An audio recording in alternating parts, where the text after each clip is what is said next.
Muy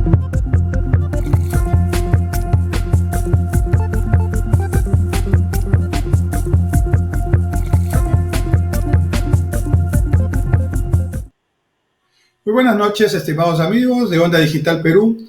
Enrique Cornejo los saluda desde su programa Punto Crítico. Todos los martes, como hoy, martes 19 de abril del año 2022, a las 7 en punto, saliendo en vivo para comentar hechos económicos, sociales, políticos de interés del Perú y del mundo. En los últimos programas he estado analizando la coyuntura política con mucho énfasis porque la verdad es que ese es el tema que nos tiene entrampados, ¿no?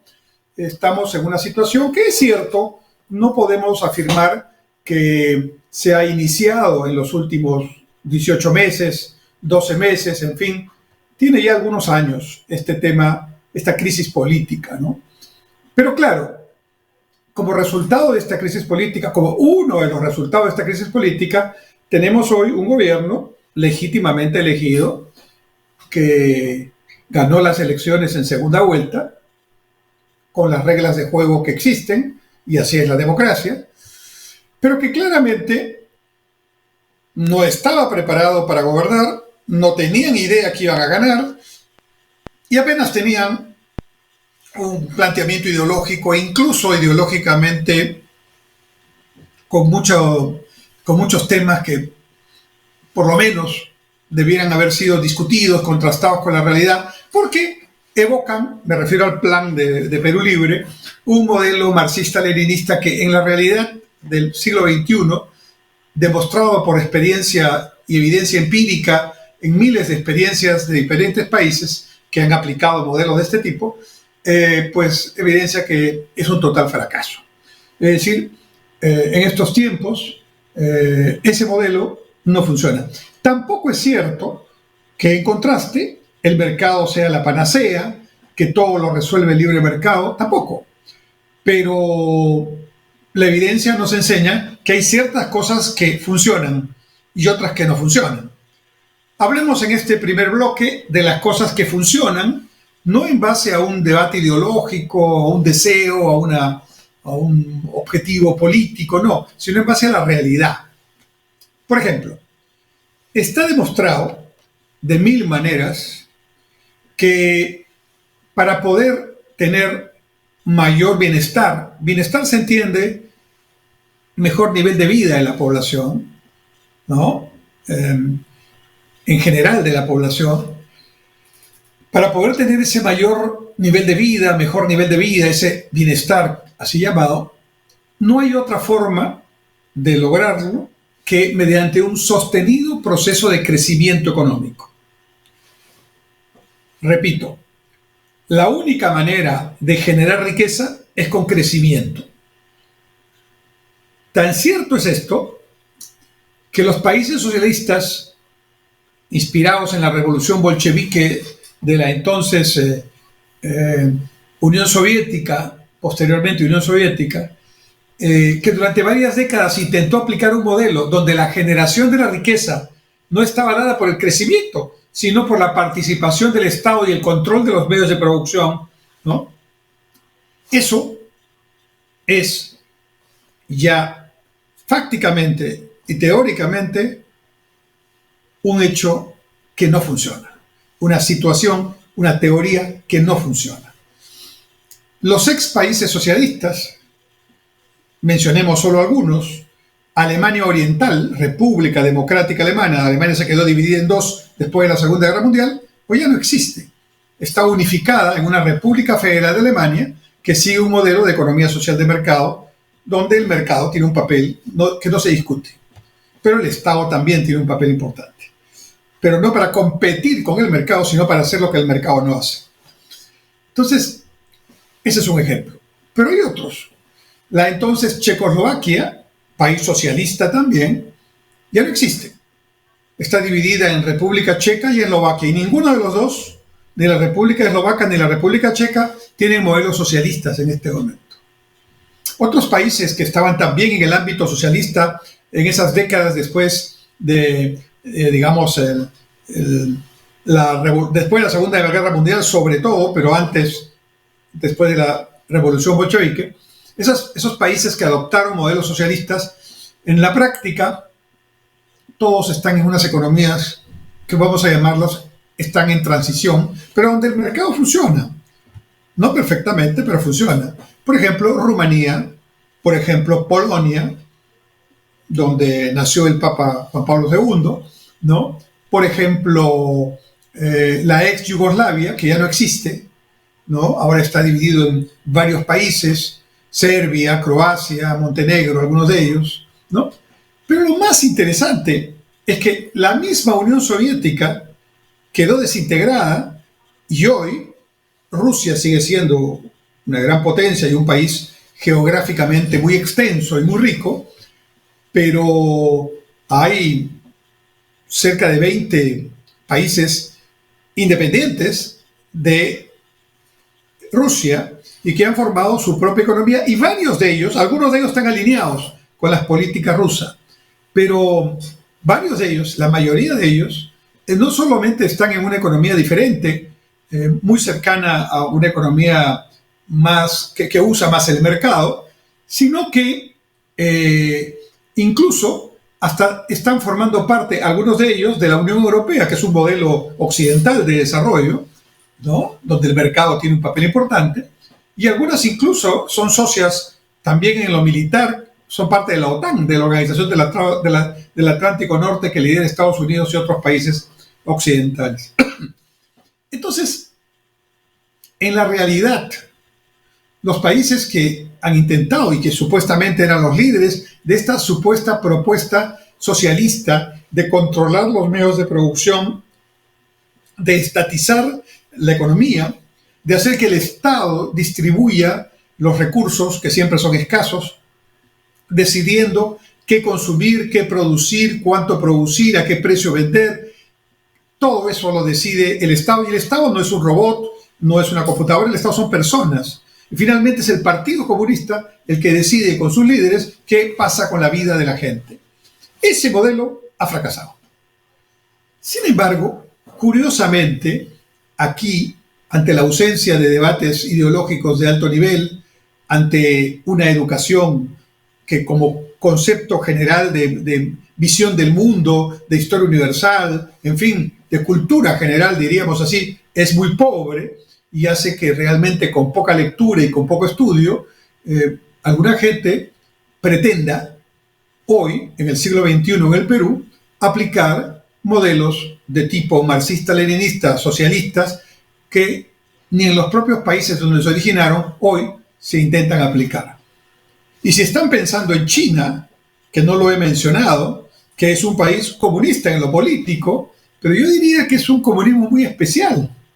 No es el comunismo de Mao Zedong, el líder que dirigió la revolución cultural, ¿no? Es más bien la China que hoy pretende ser líder mundial compitiendo a Estados Unidos en ese espacio de liderazgo mundial en lo comercial, en lo tecnológico, en lo financiero, en la inversión. Pero esa China, más que parecerse a la China de Mao Zedong, es una China que tiene que ver mucho más con el liderazgo de Deng Xiaoping y a otra y los liderazgos que le han sucedido, incluidos Hu Jintao y Xi Jinping, ¿no? Que es el actual líder. Entonces, realmente esta China tiene más que comunista, tiene un modelo, por lo menos en lo económico, muy pragmático, donde, si bien es cierto, su modelo político es comunista, su modelo económico no puede ser más vinculado al mercado de la inversión extranjera que, como dijo en su momento sabiamente el líder chino Deng Xiaoping, no importa el color del gato, lo importante es que sepa cazar ratones. Entonces, ¿qué tanto se discute comunista, no comunista, si lo importante es que haya inversión y China crezca para que su población salga de la pobreza? Sin embargo, no obstante que el mundo anda en ese nivel de experiencias ya de muchos años, la caída del muro de Berlín ocurrió en el año 89, hace más de 30 años, ¿no? y la desintegración de la Unión Soviética, la reunificación alemana, son temas ya concretos, ¿no? Que sin duda no deberían ya discutirse en el sentido de empezar a pensar en procesos similares a los que se pensaba allá en los años 30, 40, 50, 60, emulando a la entonces Unión Soviética. Pero aquí en el Perú sí hay personas que piensan así. Incluso toman modelos, el llamado socialismo del siglo XXI, que introdujo Chávez, entonces el presidente de Venezuela, Hugo Chávez, ¿no? Y que hoy, de una manera muy mediocre, ¿no? Tratan de desarrollar Maduro en Venezuela y otros dictadores o autócratas, ¿no? Evo Morales en su momento, en Bolivia, Ortega en Nicaragua y el régimen cubano, definitivamente, digamos, regímenes que podrán tener muchos discursos apasionados, antiimperialistas y antimercado, pero en la práctica han condenado a sus países, a su población, a vivir de una manera casi de mendicidad, porque esa es la verdad, ¿no? Si ustedes ven estas economías, cómo están estos países, da mucha pena por ellos. Mucho discurso, pero en realidad este modelo solo sirve para que quienes están en el gobierno puedan usufructuar del poder y del dinero, ¿no? Pero el grueso de la población vive de subsidios y eso. Si no fuera así, ¿por qué 7 millones de venezolanos han salido de Venezuela? ¿Porque están locos? ¿O porque realmente no se puede vivir ahí con un salario vital de $2 al mes? Así como lo escuchan. Al cambio en la moneda local, $2 al mes. Ese es el valor real de un salario mínimo. Con eso no puede vivir una persona, menos una familia. Entonces 7 millones de venezolanos han emigrado, muchos de ellos jóvenes, dejando a su familia para tratar de trabajar. Casi 1 millón están en el Perú, y trabajar de manera tal que puedan enviarle $100, $150, $200 a su familia mensualmente, y eso es lo que hacen. Y entonces, ¿eso qué demuestra? Que todos son anticomunistas, o que simplemente están tratando de sobrevivir de una manera digna, porque el modelo marxista, leninista, socialista del siglo XXI o del siglo XXIII, igual no va a funcionar. ¿Y saben por qué no funciona? Ya lo había dicho Juan Pablo II en la encíclica Centésimos Annus, 100 años después, cuando rememoraba o analizaba, recordaba los 100 años de la encíclica Rerum Novarum que el Papa León XIII había publicado un siglo antes, en la época en que el marxismo estaba en pleno auge y la alternativa o el paradigma socialista, comunista, tenía mucha fuerza, ¿no? Y se pensaba que era una alternativa realmente. Entonces, León XIII primero y Juan Pablo II después, ojo que Juan Pablo, como dije, nació en Polonia, o sea, él vivió un régimen comunista en su infancia, en su juventud y en sus primeros años de sacerdocio.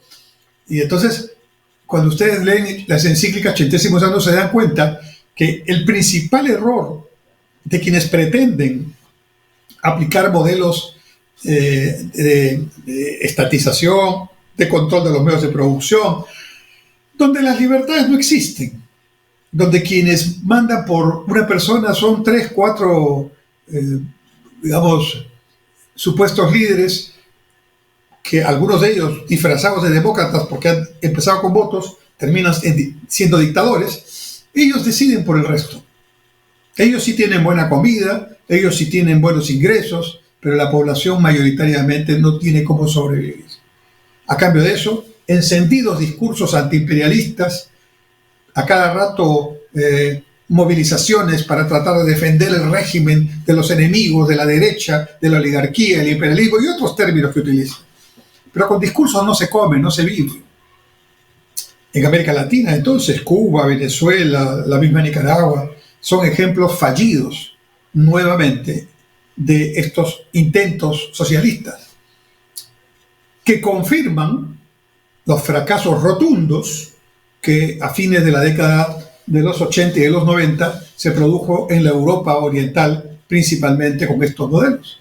Entonces solo quedan algunos países allí tratando de defenderse, sobreviviendo, Corea del Norte podría ser uno, de algunos otros países debe ser 10, tal vez 20, soy muy generoso con el número, pero hay 200 países en el mundo y el 95 o 96% son países que entienden que hay que generar esa riqueza a través del crecimiento y eso se hace en el mercado.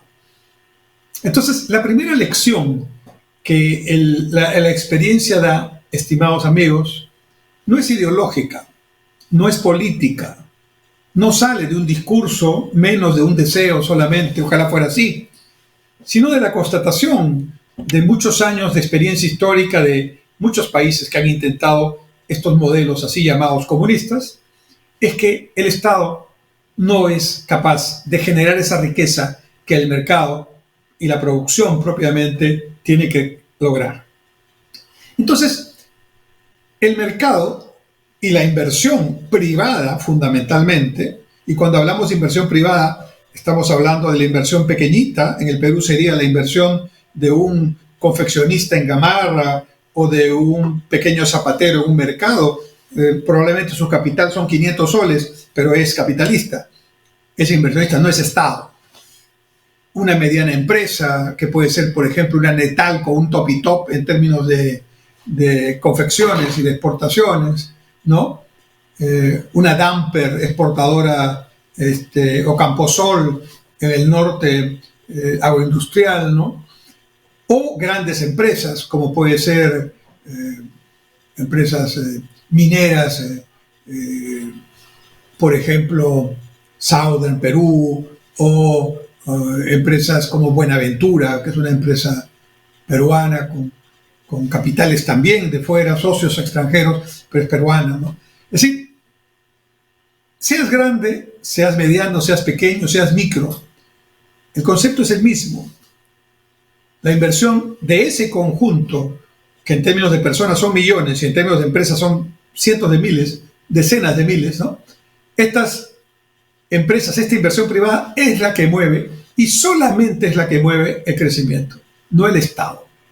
Y las cifras son contundentes. Hoy en día, estimados amigos, no se puede gobernar ni hacer política sin estudiar las estadísticas y las experiencias, como digo, de los países. Nada se tiene que inventar, hay que estudiar. Y eso es lo que parece no están acostumbrados a hacer muchos políticos, principalmente los que están gobernando en este momento el Perú. No estudian, no tienen cifras. Un ejemplo nomás. Acaban de decretar unilateralmente, sin someterlo a una concertación en el Consejo Nacional del Trabajo, el aumento en menos de 100 soles, pero el aumento del sueldo mínimo vital. Muy bien, parece una noticia muy interesante, muy justa, porque hoy día la inflación está haciendo que el ingreso no sirva frente al incremento de los precios de los alimentos. El ingreso sirve para comprar menos. Entonces parece justo que se incremente el sueldo mínimo vital. Pero el detalle está en que esa medida no va a generar mayores ingresos. Lo que va a generar es más desempleo. Porque la fuerza laboral, o sea, el número de personas que están en una planilla, en una empresa formalmente constituida, que pertenecen a un sindicato o más aún a una confederación sindical, apenas es el 10% del 100% de la fuerza laboral. El 90%, millones de peruanos, autogeneran su empleo, no, o trabajan de manera eventual, no están en planilla. Ustedes dirán, bueno, hay que ponerlos a todos en planilla. Bueno, pero para ponerlos a todos en planilla hay que generar las condiciones para que eso ocurra. Y si tú eres empresario, ponte en el lugar de cualquier inversionista, ¿no? Tú, si vas a tener una persona a la que le vas a pagar todos los meses su sueldo, más sus costos, sus beneficios sociales, sus vacaciones, sus ETS, su seguro social, etcétera, eso es dinero. Y las empresas no son beneficencia. Ese es un costo, el costo laboral. Hay otros costos también, costos financieros, costos productivos, costos administrativos. Pero el costo laboral es importante y se necesita trabajar. Pero si tú le pones un sueldo mínimo al costo laboral, ¿qué va a hacer esa empresa que está en planilla, que pone en planilla a sus trabajadores? Los mismos trabajadores van a decir, no me pongas en planilla, o la empresa va a decir, no te puedo pagar ya eso, porque ya me sale muy alto mi costo y mi venta no está creciendo. Así funciona. Lo que pasa es que quienes toman estas decisiones muy populistas, muy demagógicas, muy para el aplauso, no hacen cifras. Entonces, claro, Si tú en lugar de recibir 900 y pico vas a recibir 1000 y pico, bueno, está muy bien, ¿quién no quiere recibir 100 soles más? Pero solamente es 10 de cada 100, 100 de cada 1000 y así sucesivamente, 10%. Pero ese 10% tiene un cierto beneficio pequeñito, pero el costo de una medida de este tipo es tremendamente antipopular, porque muchas empresas, muchos empresarios van a decir, te contrato, pero ya no en planilla. Te pago tu dinero, pero ya tú ves cómo manejas tu seguro social, o tus temas obviamente, fondo de pensiones no hay. Entonces, este es un solo ejemplo de cómo, si no se maneja con estadísticas adecuadas, las decisiones suelen estar muy, muy lejos de la realidad. Entonces, mi punto en este primer bloque es que la riqueza, cualquiera sea tu forma de pensar, esto es así, se genera crecimiento económico, que es el único que genera legal, no una nueva constitución. El crecimiento solo se genera con inversión y el 80% de la inversión es inversión privada, y la inversión privada no va a responder si el Estado tiene la idea, o sus gobernantes, de estatizar, de no respetar contratos y de generar incertidumbre y falta de confianza. Quedemos aquí en este primer bloque y en el segundo bloque seguimos desarrollando el concepto.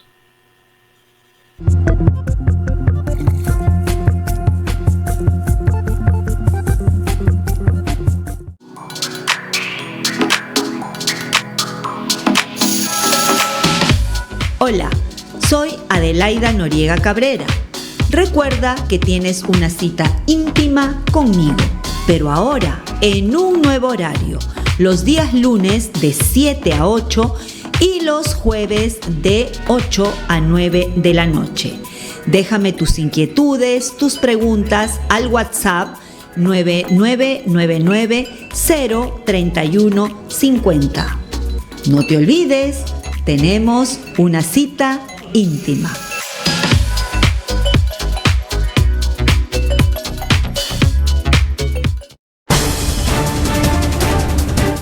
Miércoles a las 9 de la noche los espero en Lapsus por Onda Digital Perú, para que sepas la verdad, para que te enteres lo que realmente debes saber y para que no te dejes engañar por otros que siempre mienten o engañan a la población. Lapsus, Onda Digital Perú, miércoles 9 de la noche.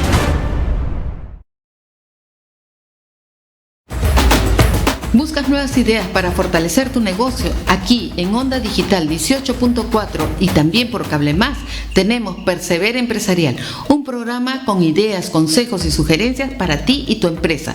No te lo pierdas, martes 9 de la noche, Onda Digital 18.4. Te invitamos.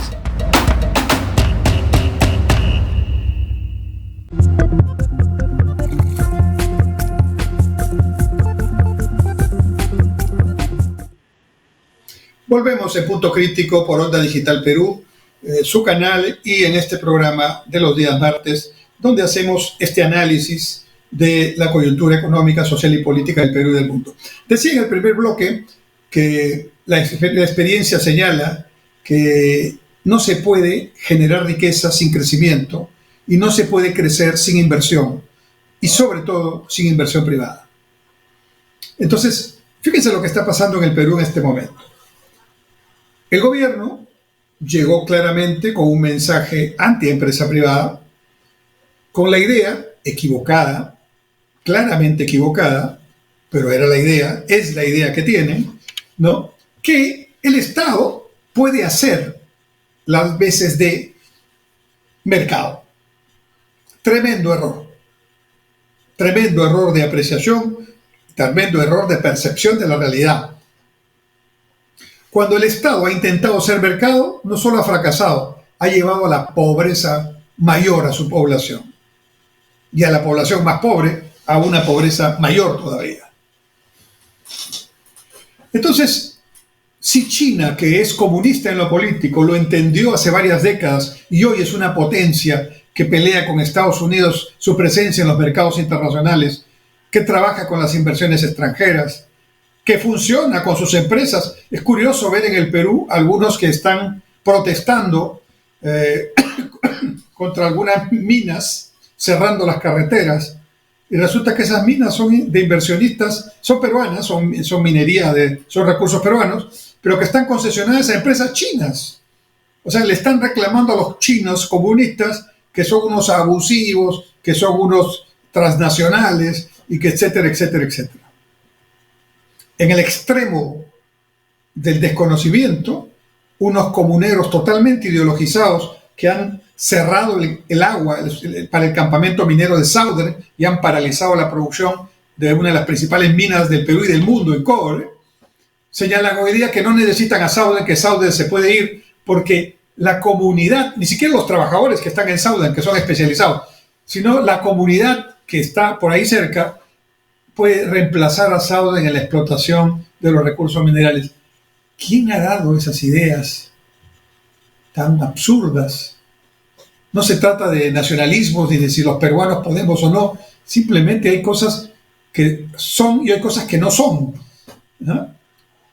Pensar que con las manos se puede sacar el cobre y ponerlo en valor en los mercados para recibir dinero es una tontería, discúlpenme el adjetivo.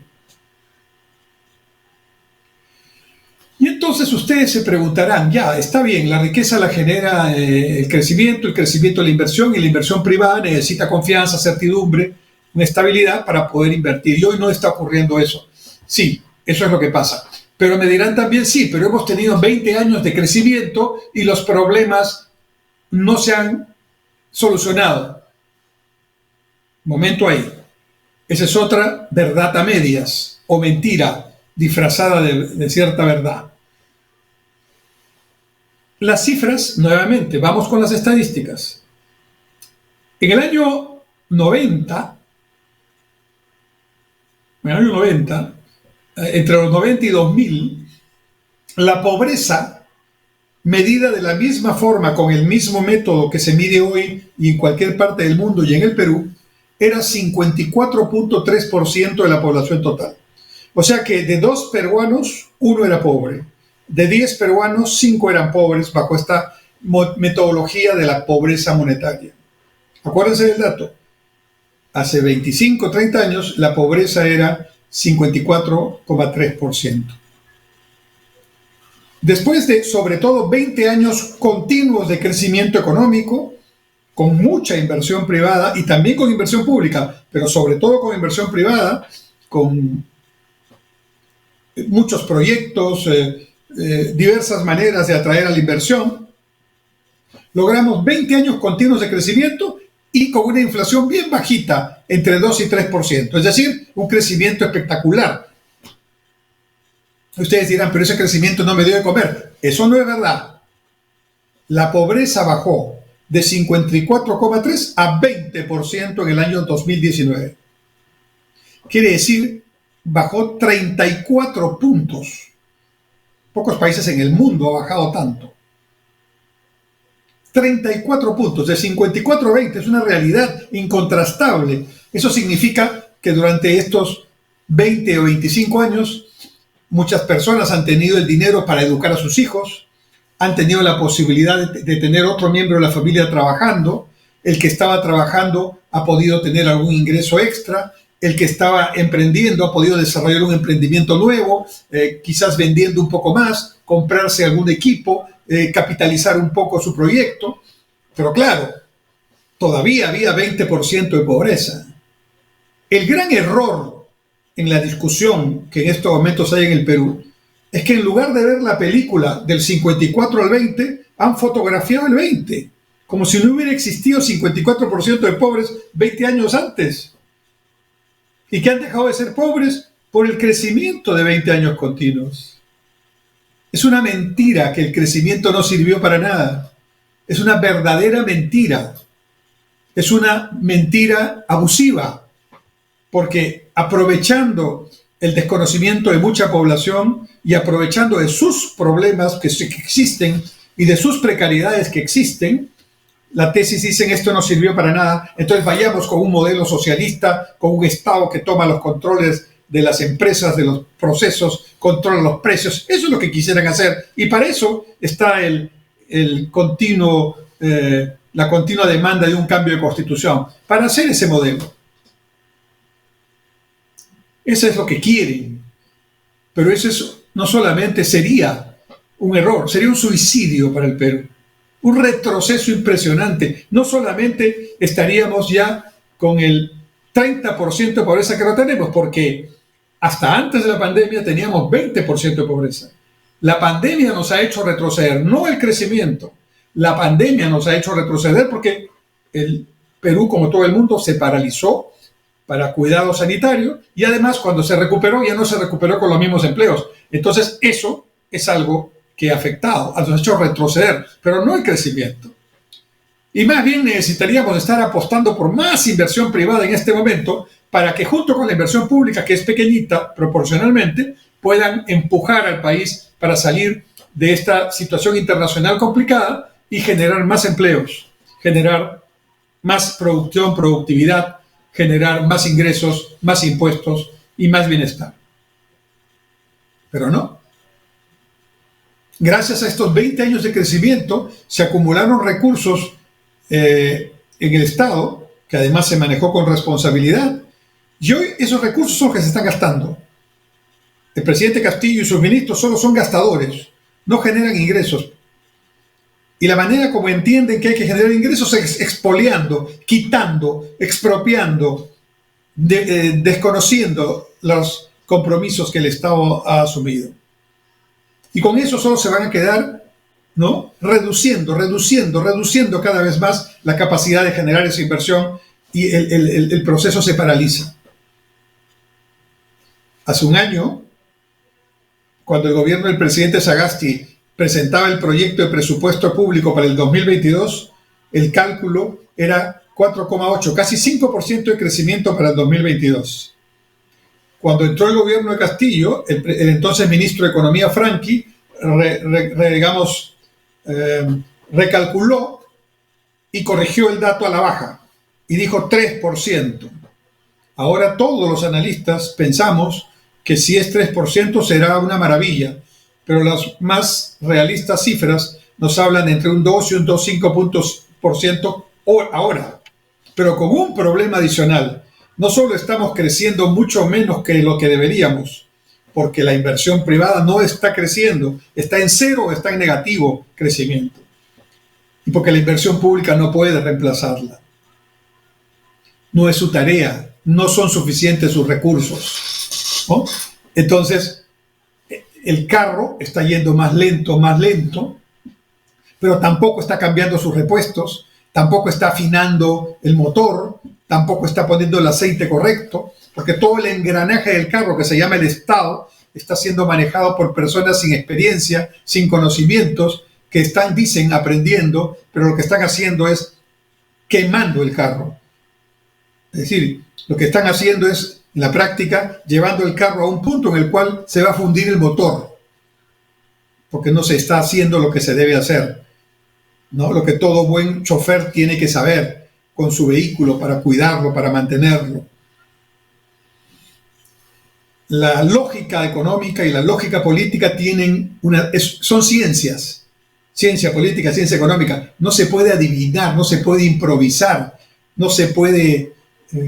hasta los chamanes tienen rituales que forman parte de una cierta lógica. Pero aquí ni eso hay en muchos de quienes los están gobernando. Y entonces se usa el dinero que todos los peruanos hemos ayudado a conseguir, basado en buenas prácticas públicas, fiscales y monetarias, y eso se va a acabar en algún momento. Hoy tenemos una situación muy especial porque el precio del cobre está bien alto, pero estamos haciendo ¿qué en este momento? Lo que deberíamos hacer es duplicar la producción para aprovechar el precio hoy, que mañana ya no va a ser ese. Y que, en cambio, estamos alentando, o por lo menos no estamos haciendo nada para evitar que se cierren las minas, que se corten los caminos, que se corte el agua, que se hagan planteamientos de los más exóticos y que el gobierno diga, bueno, sentémonos a conversar. ¿De qué vamos a conversar? Si lo primero que hay que establecer es autoridad. O sea, yo puedo conversar, claro, pero los pedidos de la población, de las comunidades, no son para que la empresa los atienda, son para que el Estado los atienda y los atienda con los recursos que esa misma producción ha generado en base a impuestos, que a su vez ha generado el canon, sobrecanon y regalías que por miles de millones de soles existen y que no parece se han invertido adecuadamente, y en eso tiene responsabilidad no solamente el gobierno nacional o los gobiernos nacionales, sino también y principalmente los alcaldes y los gobiernos regionales correspondientes, que se han dedicado a hacer obras que no sirven para nada, sin que haya caminos, sin que haya canales de regadío, sin que haya drenajes pluviales, sin que haya servicios públicos de agua y desagüe, planta de tratamiento de agua, etcétera, de agua residual, que son las obras que necesitan estos pueblos. O sea, no es que no haya necesidad. La pobreza, 20% o ahora 30% por la pandemia, está concentrada no solamente en las zonas urbanas, sino también en esas zonas abandonadas que curiosamente están cerca de proyectos mineros y de otros recursos energéticos, petróleo, gas, etc. Pero los proyectos no son los culpables de lo que está pasando. Eso es lo que algunos dirigentes, o mal llamados dirigentes, algunos generadores del caos, se han encargado de vender durante mucho tiempo a una población necesitada frente a un Estado inepto. Entonces, volviendo al punto que tratábamos en el primer bloque, ¿el Estado puede generar empleos? No es su tarea. Puede promover el empleo, sí, pero no. ¿El Estado qué tipo de empleo puede generar? El empleo de los empleos públicos. Pero eso es un número limitado de personas. Y además que tienen que estar preparadas para esas tareas, ¿no? Y ya hay suficientes empleados públicos. ¿Podría generar empleos temporales? Sí, empleos temporales para hacer limpieza de calles, para trabajar comunitariamente en los muros de contención, en las zonas altoandinas o en las zonas, en los cerros de la costa también, o para limpiar cauces y canales de regadío. Sí, eso puede generar un empleo temporal, pero el peruano no quiere un empleo temporal. El peruano quiere un empleo que sea un empleo continuo, decente, con ingresos continuos, y eso solo lo puede generar la inversión privada con la producción y la productividad correspondiente. Y esa inversión no se está produciendo. Entonces, el Estado se está ahorcando, porque por un lado, corta tremendamente y sigue cortando con sus discursos y su forma de pensar la inversión privada, por ejemplo, generando muchas medidas demagógicas que incrementan los costos, ¿no? Ya la inversión privada ha dejado de invertir en proyectos nuevos. No hay proyectos nuevos. El aeropuerto internacional Jorge Chávez, la línea 2 del metro, esos son proyectos que están hace tiempo. Esos continúan porque es más caro no continuarlos. Pero nuevos proyectos, eso es lo que debe buscar un gobierno, nuevos proyectos importantes, generadores de empleo, multiplicadores de inversión. No, eso no hay. Y el Estado no tiene capacidad ni recursos para desarrollar esos proyectos. Entonces, cuando estamos pensando, por un lado, en que hay menos inversión y menos producción, y por otro lado, menos empleo, por lo que ya he comentado, el Estado no puede generar esos empleos. No es su tarea, no tiene la forma, no tiene los recursos, y son millones de personas los que necesitan el empleo. Y esas millones de personas, la mayoría emprendedores, ¿no? Lo que buscan es que haya estabilidad, que haya confianza y que puedan vender y aumentar sus ingresos, mejorar su productividad. Pero ese círculo virtuoso está cortado, es un círculo vicioso en este momento. Entonces, por un lado, hay menos producción, menos inversión, menos empleo, menos ingresos. Y por otro lado está la inflación, que claro, en buena parte tiene que ver con temas exógenos internacionales, pero lo que hay que hacer frente a la inflación es precisamente aumentar la inversión privada en infraestructura, en proyectos inmediatamente ejecutables. Y eso no se está haciendo, ni se va a hacer, porque aunque el gobierno dijera de 1000 formas, vengan a invertir, nadie va a invertir con estas políticas. Y las cifras lo están demostrando. Ya el último informe del Banco Central de Reserva dice que para 2022 la expectativa de incremento de la inversión privada es 0%, pero el Instituto Peruano de Economía ya habla de menos 9%. Yo creo que esta cifra es más real. El Banco Central está todavía cuidando la cifra del pronóstico para no desanimar a la gente. Pero el tema es muy claro. Entonces tenemos, por un lado, menos producción, menos inversión, menos empleo, menos ingresos, y por otro lado, más precios, más altos precios. Es un paco pescado. Es un golpe por dos lados. Entonces toda la población y todas las empresas están afectadas, y los más pobres mucho más afectados. Entonces el gobierno, en lugar de entender que en la base de la respuesta a esta crisis está su propia manera de entender lo que hay que hacer, una manera, ya lo he dicho, totalmente discordante con la realidad, con la experiencia de los países, pero ahí insisten en ese tema machaconamente. Entonces, mientras insistan en esa situación, ya todo lo que sabemos que pasa es anecdótico, ¿no? Que los ministros no son capaces, que los están cambiando a cada rato, que un promedio de un gabinete cada 2 meses. Ya, pero finalmente eso, que sí también es preocupante, es lo menos preocupante. Lo más preocupante es que no hay norte, que no hay propuesta, que no hay ni siquiera proyectos de ideas que puedan hacernos realmente salir de este tema, porque la lógica principal es anti-inversión privada y la lógica principal presupone equivocadamente, antihistóricamente, que el Estado es el que puede generar eso. Entonces, si las cosas están así, ¿qué es lo que hay que hacer? Bueno, lo primero que hay que hacer es recuperar, digamos, una cierta estabilidad política, económica y social para generar condiciones de regreso de la inversión privada. Sin eso, nada funciona. Y eso no parece entenderlo el gobierno. Pero luego hay que tomar algunas medidas que implican acciones directas de apoyo a los más pobres, sí, pero con acción directa, no con políticas transversales que no benefician a los más pobres. Por ejemplo, rebaja de IGB de alimentos, que no va a hacer bajar el precio de los alimentos, porque los alimentos, la mayoría de ellos no pagan IGB. Y beneficia solamente a los importadores y a ciertas empresas grandes, mientras que el grueso de los que van a ir a comprar al mercado van a encontrar que con IGB o sin IGB el precio sigue alto. Vamos a ver en la tercera y última parte de este programa qué es lo que creo hay que hacer urgentemente. Y no está en el lado del mercado y de la inversión privada, que hay que restituirla, sino principalmente en el Estado, que hay que cambiarlo drásticamente. Regresamos en un momento para tocar ese tema.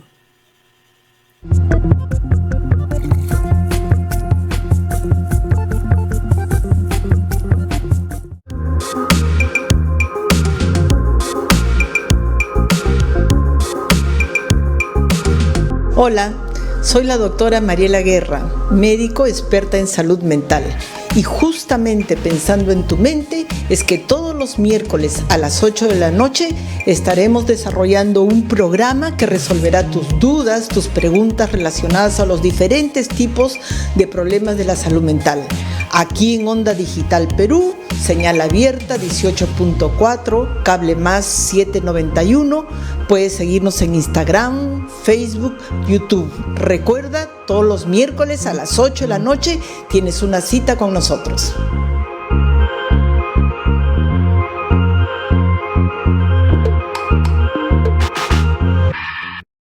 Algunas veces es formal, otras es más casual, a veces es pícaro, pero siempre muy entretenido. Por fin es hoy, con Hamilton Segura, por Onda Digital Perú, canal 18.4, también por Cable Más, canal 791 y por Facebook.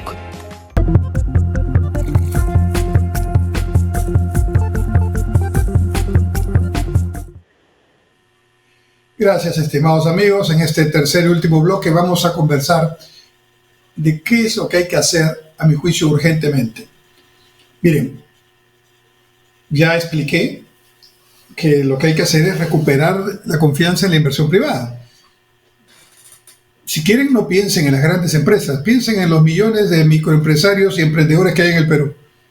A todos ellos se les tiene que dar la seguridad de que van a poder producir y vender más. Pero en este momento, ¿Cómo van a producir y vender más si todo está subiendo? Sus costos se han elevado, sus ventas han disminuido, porque la inversión privada no está haciendo su trabajo y no está haciendo por responsabilidad directa del gobierno.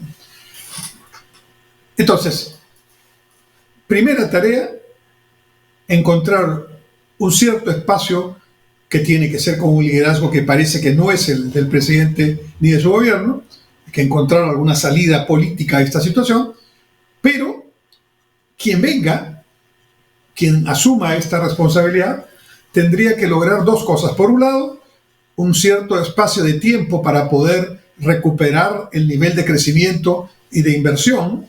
Eso es confianza, eso es estabilidad, pero al mismo tiempo tendría que ofrecer grandes y profundos cambios en el Estado peruano. Ese es el tema clave. Es decir, curiosamente, volviendo al tema de la Constitución que tanto habla el gobierno, el presidente Castillo y muchos de sus partidarios, el artículo 58 del título 3 de la Constitución habla de la economía peruana se ejerce en una economía social de mercado, no en una economía de libre mercado. Por lo tanto, lo que hay que hacer no es cambiar la Constitución, sino cumplir el artículo 58 de la Constitución, que dice que es una economía social de mercado. Y eso no existe en el Perú en este momento. Está de nombre ahí en la Constitución. Y en la economía social de mercado, como en Alemania, como en Suecia, como en Austria, por poner 3 ejemplos, el mercado funciona y esa es su tarea. Pero el Estado cumple un papel que aquí en el Perú no cumple el Estado, ¿no? La primera tarea del Estado tiene que ser proveer bienes públicos. Punto. Esa es una tarea que no la puede hacer el mercado por el Estado. ¿Y qué es bien público? Bien público es todo aquello que debe tener un ciudadano por el hecho de ser humano y ciudadano de este país.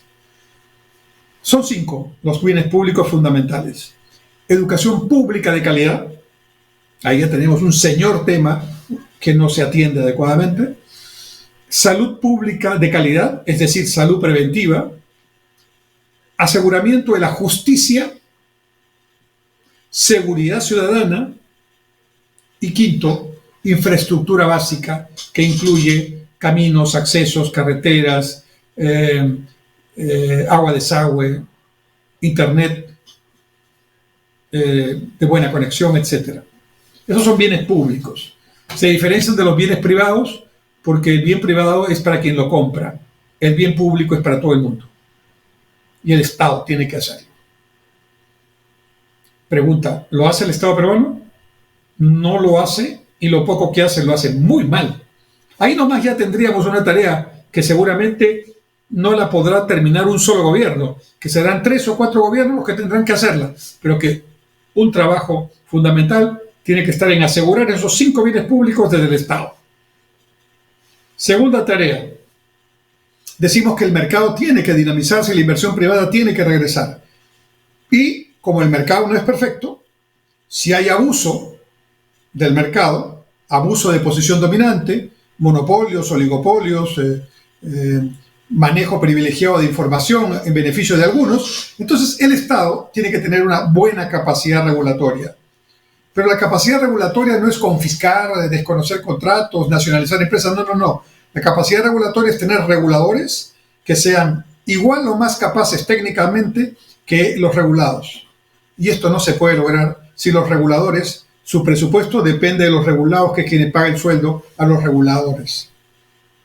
Es como si, digamos, el policía, para poder hacer su trabajo, tendría que ser pagado su sueldo. En realidad así es, pero de una manera general.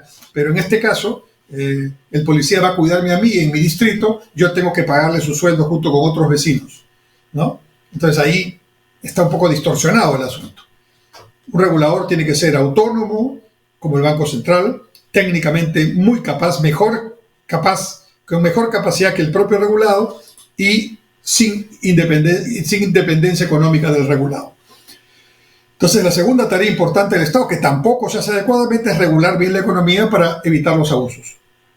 Y lo tercero, no menos importante, hay que luchar contra la pobreza y contra la extrema pobreza con los recursos que se generan por el crecimiento vía impuestos, canon sobre canon, utilizarlos con inteligencia y con prioridades, empezando por lo elemental: agua, desagüe, canales de regadío, caminos, que es lo que reclaman todas estas comunidades que hoy están tomando las carreteras y equivocadamente matando a la gallina de los huevos de oro, que son los proyectos mineros, gasíferos, etcétera, pretendiendo que la empresa haga caminos, les dé plata para hacer lo que necesitan, cuando en realidad es una tarea del Estado con los recursos que tiene, pero que no hace.